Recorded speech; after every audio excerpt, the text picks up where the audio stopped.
अभिनय क्षेत्रातील तेजस्वी रोहिणी नक्षत्र केवळ मराठीच नाही तर हिंदी, गुजराती, तेलुगू भाषेतील नाटक, सिनेमा आणि मालिका विश्वात आपल्या विविधांगी भूमिकांनी रसिक प्रेक्षकांच्या मनाचा ठाव घेणाऱ्या ज्येष्ठ अभिनेत्री म्हणजे रोहिणी हट्टंगडी. अटनबरो यांच्या गांधी सिनेमात साकारलेल्या कस्तुरबा गांधींच्या लक्षवेधी भूमिकेपासून ते 4 दिवस सासूचे मधील आशालताबाई, शिवाय चालबाज चित्रपटातील खलनायिका, अग्निपथ सिनेमातील व्रतस्थायी, सारांशमधील तरुण मुलगा गेल्यावर नवऱ्याच्या पाठीशी उभी राहणारी खंबीर बायको आणि हो, अगदीच अलीकडे सांगायचं तर बाई पण भारी देवा असं म्हणत त्यांनी सगळ्यांना अंतर्मुखही केलं.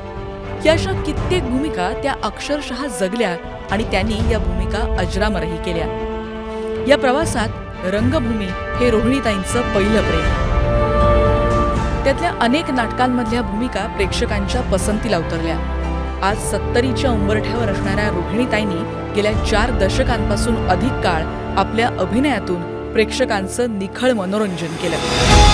मानाच्या अशा बाफ्ता पुरस्कारावर नाव कोरणाऱ्या रोहिणीताई एकमेव आशियाई अभिनेत्री आहेत. अभिनयाच्या विविध नक्षत्र छटांमधून रसिक प्रेक्षकांच्या चेहऱ्यावर हसू आणि डोळ्यांमध्ये आसू आणणाऱ्या रोहिणी हट्टंगडी यांना जीवन गौरव पुरस्कार देताना न्यूज 18 लोकमत आणि चाहत्यांना अतिशय आनंद होतोय.